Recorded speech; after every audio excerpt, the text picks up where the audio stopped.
Welcome to Deal Shredders. We are your hosts, David and Greg. We are local Nashville investors, cash buyers, and real estate agents who love to analyze your deals. In this week's Deal Shredders episode, Lucy Aliaga talks about how she seasoned her apartment and commercial building and raised the cap rate into its own self-sustaining asset. Tune in to hear about all the details. So it looks like we're live, guys. Welcome to Deal Shredders episode 3. We're really excited today. As you can see, I am here, yours truly, without our lovely partner, David Morgan, who is out probably making money somewhere else and, has better things to do. But we'll see him next time.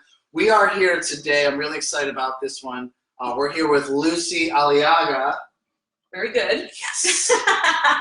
Who I've actually kind of known for a couple of years now. You were like one of the first people when I got into real estate that I got connected with. Yeah. Probably through wholesalers or for whatever reason. And it's a small world out there. Yeah. I've watched your business grow. I know I've seen that you have your Kingdom Homes where you have some new construction. I know you've been getting into some rentals and commercials. So, I'm excited to hear, about how you've done all that. So tell us a little bit about like your business and your model and like what you do as far as real estate investing goes. Yeah, sure. So I actually started in 2013 is when my business came afloat. And to be completely honest, and this is probably going to be very random for a lot of our listeners, and maybe for you too, but honestly, I would not be here right now if it wasn't for the Lord. I give him all the glory. And my business was funded on Matthew 6:33, which is seek first the kingdom of God and his righteousness, and all these things will be added to you. And I remember in 2013, when I got ready to quit my job, I said, Lord, if this is your will, I'm going to go ahead and put you first. And then out of that, it's been one thing after another where he has doubled and multiplied my business and just allowed me to get involved in every area. Where it first started was, buying my first single family home and renting it out and doing that whole thing. And then it started with flipping houses and doing that aspect of it, which was so much fun. And then I got into new construction and building new stuff and everything. And so now I've been able to tap into the multifamily and the commercial aspect of real estate, which I believe it's my favorite. I mean, you can attest to this because you've got some stuff. And I really, really like just the multifamily and the long passive income. And so, which is what sustains our business when we're trying to go and flip stuff and all that. So are you still doing flips and new builds? I am. Yes, okay. I definitely am. And I recently split my company up. And it's Kingdom Homes right now is basically taking control of everything that is long-term, multifamily, passive income, stuff like that. And then I started another company with my partner, Royal 31, and we do flips there. Okay. And so God's really been doing a lot in my business and in my life, and I give him all the glory for that. And so my model, I'm a very analytical type of person. So I like to look at the numbers, and I like to look and feel, what is going on in a market per se. Where I can talk to the owners, talk to the tenants and look at the property and do some sort of analysis on, hey, is this a good deal or not a good deal? And, go from there. Okay. And so is there anything specific that you look for? So let me back up a little bit. Yeah. As far as your rentals go, do you meet all your new tenants, or do you have a property manager that works with that side of it? Yeah, so I like to have my own analysis. So I will go and meet the tenants myself, sometimes with the property manager, which I like to do. That way, it's two of us and we both can share opinions and talk to the tenants. And then the tenants can get to know their new property manager and then establish that relationship as well. Because the whole point here is to create a self-sustaining asset. And to being able to have this apartment building operate as its own entity. And so you get into a property and you look at what it's lacking. You look at what the previous owner did that perhaps was not the best thing, or you can get more value out of by doing something different. So you're looking at the value add, where you can raise rents, where expenses you're probably leaking here and there. Right. You know, bad techniques that the property manager use, you know, in the property that you could actually fix. Definitely. Sometimes you look for ways to change the utilities or RAM and stuff like that. Sometimes, you know, cable, for instance. This owner who I bought this one building from, he was paying for internet, for cable, for a lot of different things that normally a landlord does not provide. Right. And so right there, and this is why it's important to talk to the owner, talk to the realtor, talk to the tenants, and just see what exactly it is that are paying or not paying. And so in doing that, you know, I was able to gather, okay, well, that's going to be deducted. And so my actual income, suggested income, rental income will be higher versus what he's telling me. Sure, and that's a value add, a cap or whatever. Definitely. Just in that. Okay, Yeah. so, you know, we're all kind of excited to hear like the breakdown of like this apartment building. Can we start with the acquisition? How did you do the marketing to get that property? Okay, so first of all, I think in real estate, you almost always have to be looking constantly, you know, and sometimes the deals will be brought to you because timing is everything. Sure. And so with this particular property, I was in LoopNet and found it through there, and then went into the process of talking to the owner. He happened to be the realtor as well. Okay, so it's a licensed investor basically is selling his property on the market on LoopNet. So okay, tell us about that. How long was it on the market and how much was it listed for? It was on the market for about it was priced at $390, and it was there for a while. I think it just, again, timing is so important. You know, you almost have to be led of when you are looking at something and when you just start negotiating. So when I saw this property, I mean, he was just about done, and just about, you know, you gotta fish for that motivated seller, of course. You know. And so he was kind of just at it, and he wanted to just get rid of it. And I think he was going through a divorce at the time, and just wanted to, you know, not have anything to do with that property anymore. And so I met with him, and I went to the property, and it was a great property over by 20 miles from Columbia. Okay. We all know that area is great. And so after visiting the property, I saw a lot of potential where I could potentially, like you said, increase the rents. And talking to the different tenants, and the fact that they allowed pets and there was no pet fee, you know, different things that you can start adding up, you know, and it could be a benefit and a value add to you. And so I met with him there, and I looked at the property, and I thought, wow, this has potential. Now, did he manage it himself? He did, yeah, he did manage it himself. And I saw a lot of things that could be changed, which is a good thing. You know, everybody has their own way of doing things.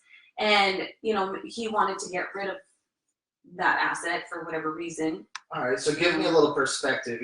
He's asking $390. How many doors was it? So there were, so it was 8 units. Okay. All right. One of the units in front of it is a commercial building. And so with that. So 8 in an additional building on top of that. 8 total. Got it. Yeah. And so with that unit, he wasn't renting it out. I believe at that time it was vacant. It was a lot. Oh. There was a lot of money left on the table. So how is there a commercial piece attached to a residential piece? So it's a big lot, and so you drive into the driveway, and you have the commercial building in the front, and then you drive behind it. There's like a garage, a carport. So it's not attached. Right? No, not attached. But it's an interesting. How big is the commercial piece of it? It's probably about 1,000 to 2,000 square feet, including the garage and everything like that. Okay. 2,000, 2,400 around there. Yeah.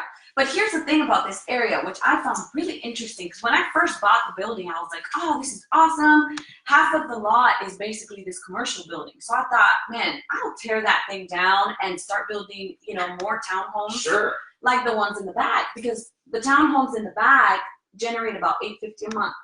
Okay. More or less, $850, $875. And it's great income, and there's a little bit of turnover just because of the area, and, you know, just to find a loyal tenant you know, a little difficult in that area, I believe. But nonetheless, it's always rented. I mean, it's so quick to get someone in there. And so anyway, so $850 a month for these units, and then having this tremendous commercial building takes up more than half the space.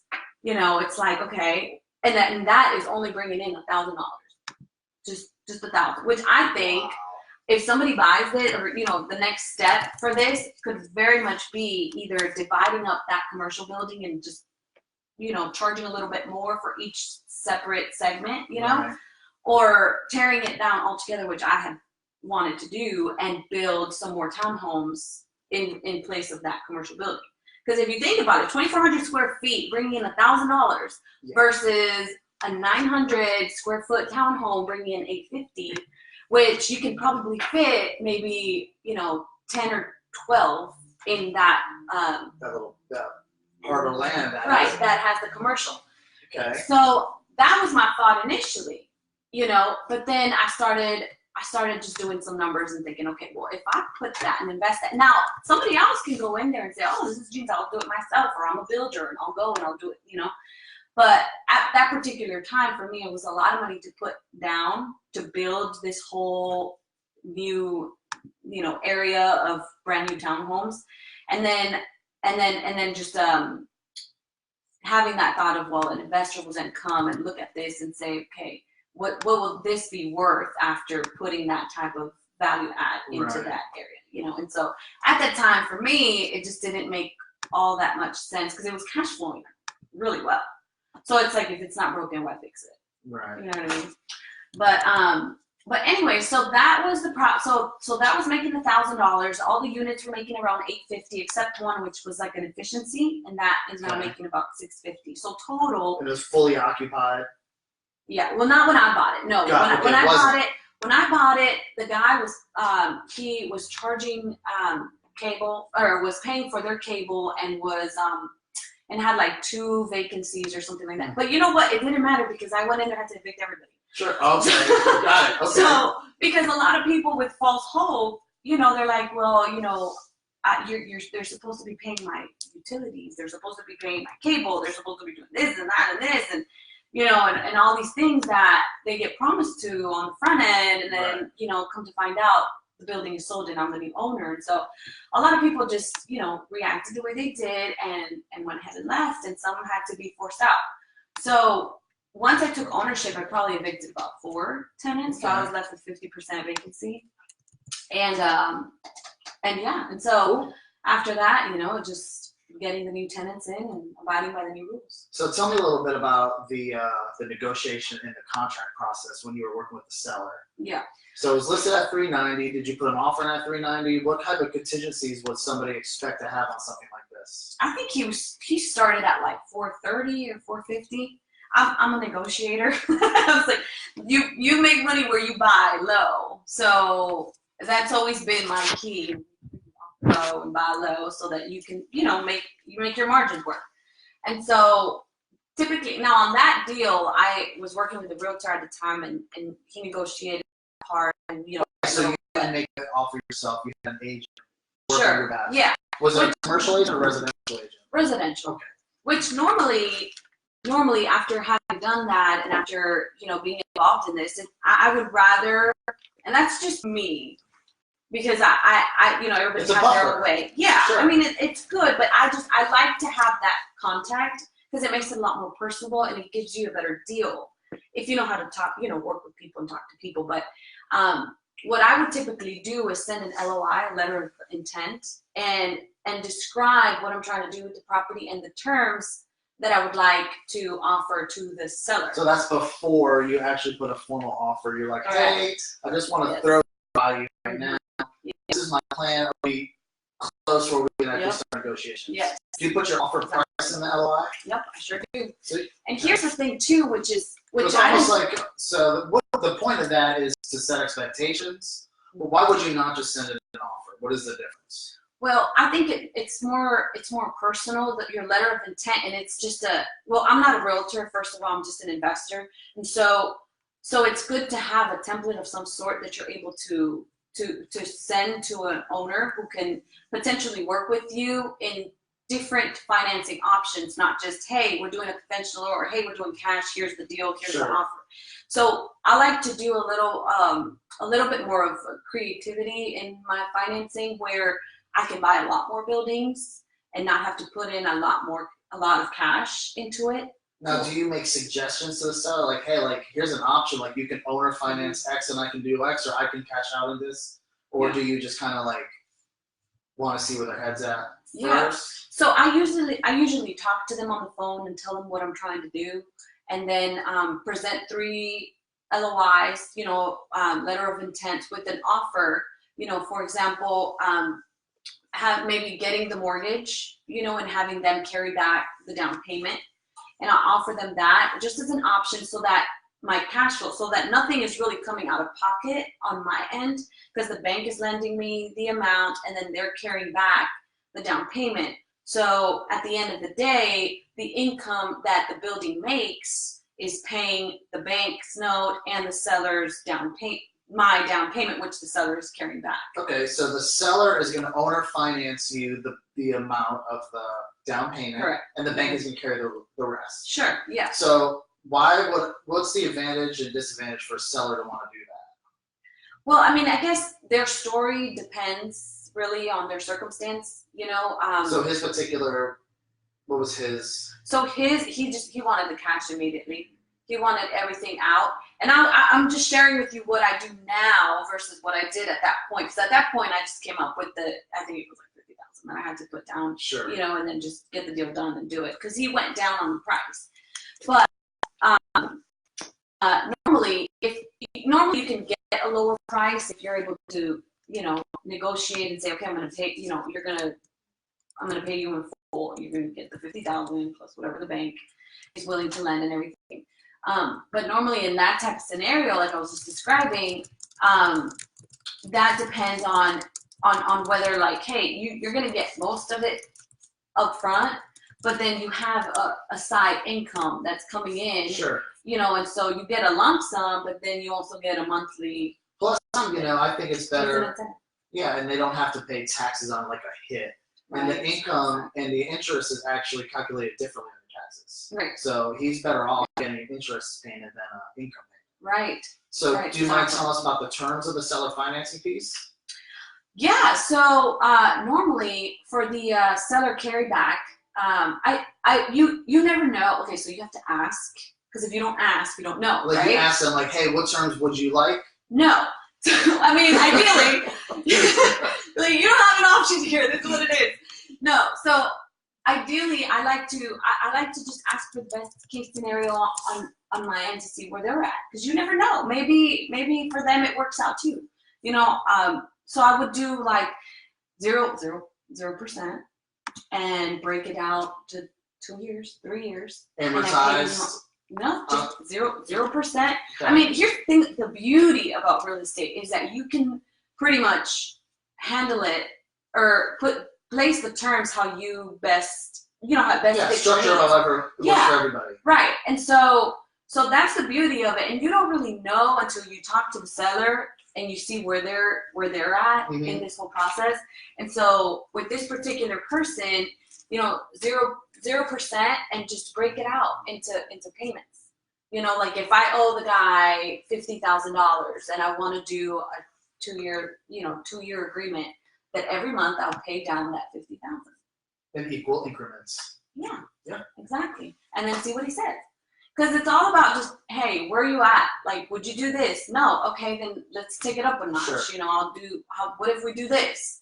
And then just, go from there. But if you want to get real technical with it and actually treat him like a bank, and he wants actual interest in doing that for you, which is common. I mean, if I were an owner, I'd probably be like, well, what else is there? Did that seller ask you for down payments? I ended up doing financial, conventional financing with him in that scenario. Just the bank ended up paying him completely. Oh, he did? Yeah. Okay. So you never actually went through with the no? I didn't go through with the no. You didn't but have to. Right.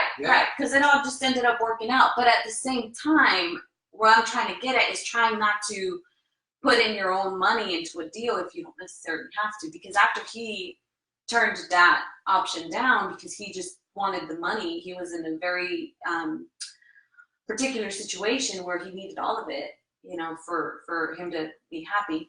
I went towards a line of credit and got that amount down. And so I still am good without having to pay out of my own pocket, because whatever the monthly note is in the bank and in the line of credit, it'll all get paid off with the note or with the income of the property. Right. So that's what I'm trying to get at. Yeah, so I mean, this strategy is like, you know, not coming in out of pocket, less cash flow because you have the 2 liens. Right. Way down the line is where, and it's going to slowly appreciate while you're not even paying any money out of pocket. Yeah, yeah, exactly. So then you could season the rents, you could fix it up, and then maybe cash out of it, actually get money back. So not only do you not put money in, but you actually get money back with the appreciation. Right, right. Exactly. So tell us a little about like what, so you did all your due diligence. We've got the potential seller financing ready to go. We've got our bank financing ready to go. Tell us about how do you handle your inspection as far as the building? Do you bring a contractor out there? Do you have him draw up a scope of work? Or do you renegotiate? What did that look like for you? Yeah, so I work with an inspection company that I've done several deals with, and they come out and do a thorough inspection of the property. And, you know, they look in the crawl space in the attic. They do a rundown of exactly what could potentially be wrong with the property or whatnot. And so I have my crew with me. I come with the inspector, I come with the property manager, and I walk in there and we all just inspect it together, just to make sure that, you know, we know what we're getting into. Now, do you have an inspection after that, or is this the time where you're like, oh, you know, looking at all the plumbing fixtures, making sure everything works? Yeah, it's the first step in making sure that this property is what they say it is, and it's got potential.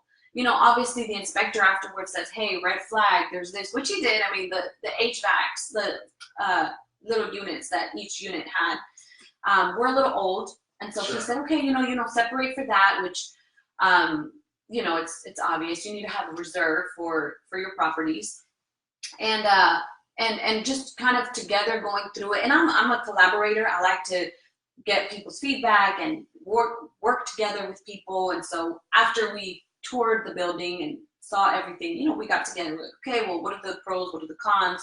What do we need to fix immediately? What is not so necessary to fix? And then just go from there.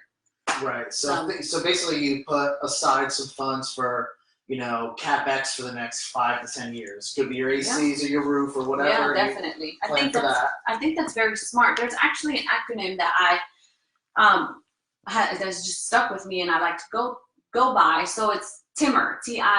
And so this acronym is important where you look at property, because you want to take into consideration your taxes, your insurance, your utilities if you have to pay any, and your management, which I highly recommend if you're trying to build self-sustaining assets, so your manager can handle all the ins and outs of your building. And then the other M, maintenance, you know, for things that breaks down, plumbing, roof leaks, whatever it is, and then R, which is what you were talking about, reserves. And I think that is key, you know, along with paying all your expenses once your rent income come in, just separating a little bit for that, so you have some cushion whenever, you know, an issue arises. Okay. And you can't get insurance claims. So did you have an appraisal on the property? Yes. Yes, I did. Did that land on your mark, or did it land higher? Nope, it landed right on. Okay. And I believe that they did an income approach on the property, where they take the income of what it was generating to gather what it would be worth, and so that wasn't completely fair, because the owner was charging again for the cable, the internet. So he was paying all of that, and in their rent. You know what I mean? On that note, a lot of people don't realize that. But when you're analyzing commercial and multifamily and they're appraising it, it's not the value of what it is now. Right. So if you're not managing it and you're not adding the rents to what they need to be, it's going to be a low appraisal, and that's the seller's fault. A lot of times sellers, they don't realize that, like, they're devaluing their property. A bank is only going to lend on what the current condition and value is, not what you're going to make it. Yeah. That's when you're going to refinance out of it. Right. Exactly. And I mean, that's why, a lot of them had to go.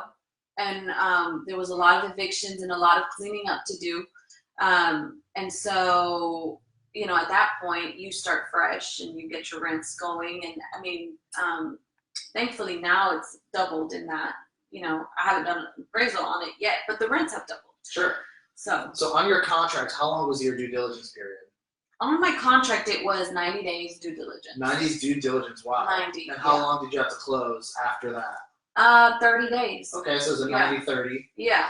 Did you need the whole 90 days? No, but it was good to put that out there to see where, the more time the better. Now, do you try to market the property while you have it under contract just to see and get feedback from other people? Maybe somebody wants this for X and I can walk away? Yeah. I mean, that's the beauty of real estate. There's so many avenues, so many exit strategies. You can work your exit strategies before you close on the property. Oh, yeah, totally. I think it's smart that you do. You have to have different ways to come out if you need to. For sure. Even if financing doesn't work out at the last minute, which is funny because I just had a situation where financing just changes out of nowhere. Because, you have different opportunities, come up, different circumstances. Like, it just happens where your financing just kind of goes up and down.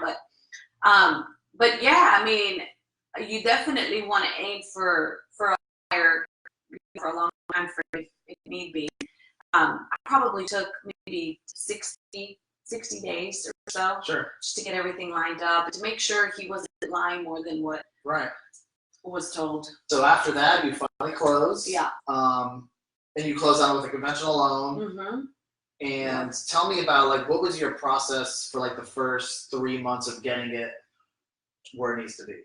Man. Or 6 months. Walk me through, you're finally closed on it, now it's yours. Yeah. What do you do now? Yeah. Well, a lot of it had to be, right actually in the due diligence period too, was figuring out what exactly could these units rent for accurately. Sure. Because I will say, because of the location of this building, it's in a great location. And it's got, 2 stories, 2 bedroom, 1 bath each unit, and they're nice units. And so, to my surprise, they were renting out at a higher rate than most. And so I was like, well, that's great. Do you think that's including, because it included some utilities? It included water, which is what we paid for, and so I think that may be, plus. But I think more than anything is the fact that there's a lot of shops around there, that Walmart's right along the corner, gas filling stations and things like that. That's always a plus. Sure.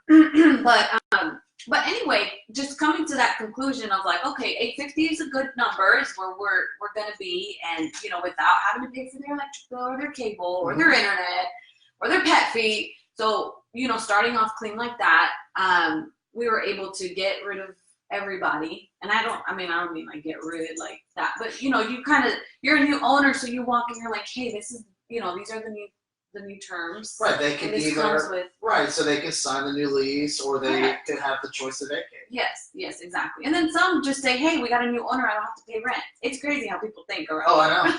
It's like, new owner, you pay nothing. All too well. But so many times they're like, oh yeah, but the last owner didn't do that. I'm like, that doesn't. Oh yeah. It's not the same thing. Yeah, totally. And then complaining, a lot of people complaining, it's just not.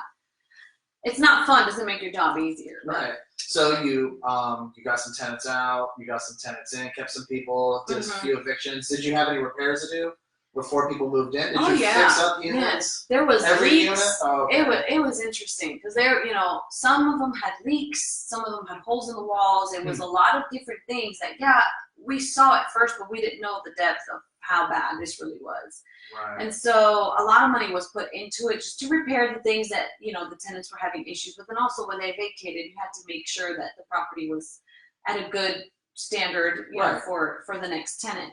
And I'm assuming that you have reserves saved up already for expenses right away, because you close on a property right away, you don't get income right away. You have to have that aside. So definitely. You saved up. So were you able to negotiate something down on the price at all because of the work that you were? Totally. Okay, awesome. Yes, of course. And so that was applied to any repairs and any of the things that I needed I to forgot get to ask you that. So perfect. So we negotiated down for repairs. Yes, totally. Okay, so how long have you had it now?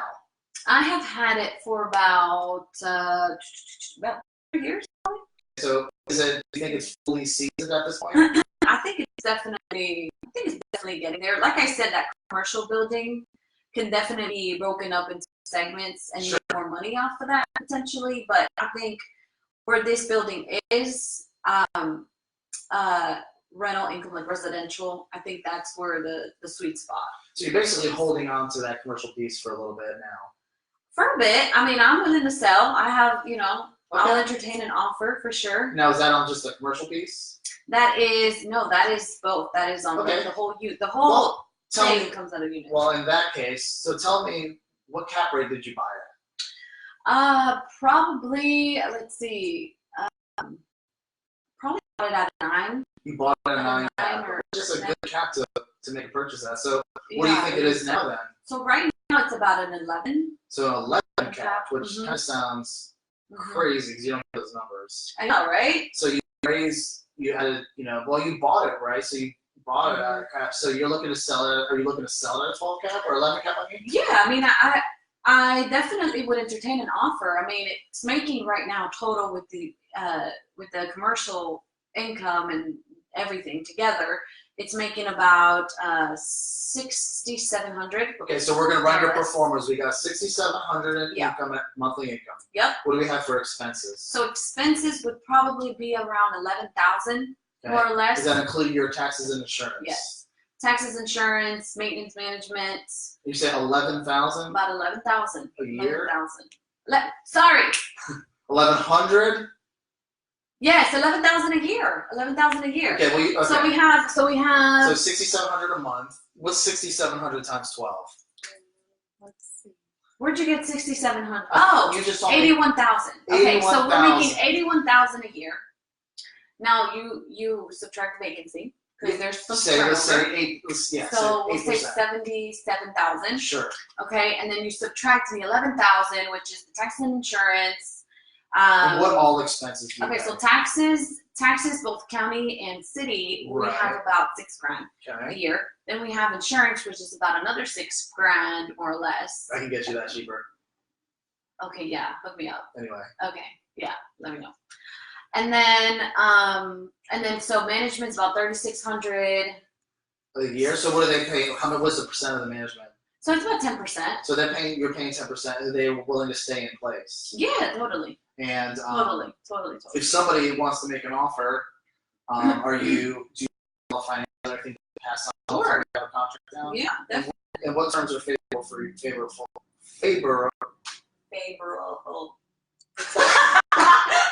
Slow and steady. Thank you. What terms are best for you? Or that. Yeah, so what terms would you want to see somebody bring in more or less? Man, I'm so flexible. I'm the most flexible person. I mean, it's just because I do it too. I actually enjoy creativity with these things. So I mean, ideal like any other seller. Cash is king. It's great if you can do cash or a loan. Sure. But I'll be open to entertain other offers. Sure. Fair enough. Well, y'all heard that, so we will get in touch with her about that. I might be getting in touch with you about that. For sure. So where's the contract? they're not far. So do we have any questions? We do. Deborah would like to know, do you have a range or formula for how much cushion you like to have, or is TIMMUR your entire cushion? Okay. Well, I will answer how I think I should based on her question, on Deborah. So as far as cushion, I believe you're asking for just a rounded number, right? More or less. So so I would go from like 45 to 55% of what your income is. So you let's say you're like in this scenario with my building, let's say 81,000 a year is what the income is. Well, 45% more or less. Now that could change when it's commercial. It's a little less because there's not that many expenses with commercial. But I would go around 45% of what that is and have that be your number that you can play around with. From 45 to. And that's all your expenses and everything. Right? Yeah, TIMMUR. So does she want to know about? Does she just want to know just about like on top of that or part of that?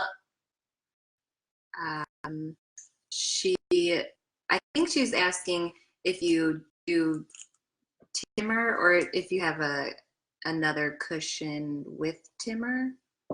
Nope, I use TIMMUR, and I recommend using TIMMUR all the time because you need to know what you're getting into. Yeah. Break down TIMMUR one more time. Sorry? Break down that for Okay, me. Break down one more time. Yeah. TIMMUR, T, taxes. Taxes. Okay, so you need to know your property taxes before you buy any property. You need to know your insurance. You need to know if there's flood insurance. You need to know what that's going to be because those are your two biggest expenses when you have a property. So taxes, insurance, then you have TIN, you have management. Okay, I recommend management highly because it's what will free you up to go and buy more deals, and then to turn this apartment building into its own business entity, and then sell that entity, and so you do it again.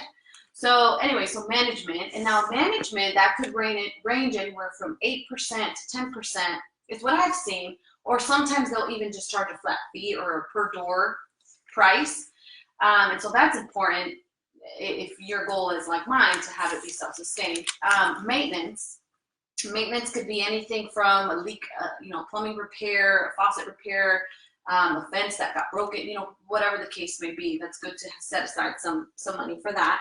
And then your reserves is for any improvements or anything that you want to do in the future. It's good to have that. And some people say, separate $1,000 per door, just to be safe. But I mean, if you just every time your monthly rent comes in, if you just separate just a little bit towards that, I mean, you'll be fine. Especially I don't cash out of any of my rentals. I just leave it all in there. So basically, I just build my own reserves. I don't just see a reason to, withdraw any of it. Right. So I mean, while you're getting your rents in, I mean, just keep the money just building in that account. Yeah, definitely. Especially if you can have your bank account be an account that earns interest. I mean, there's money market accounts now that have like 2%, 2.3.9%, 2.3, that doesn't exist, 2.39%. Yeah, and when you are setting up any of these rentals, you want to make sure that for your bank accounts, you have your operating account and you have your escrow account. Right. Now, your escrow account, a lot of people don't know this, but your escrow account cannot get any interest.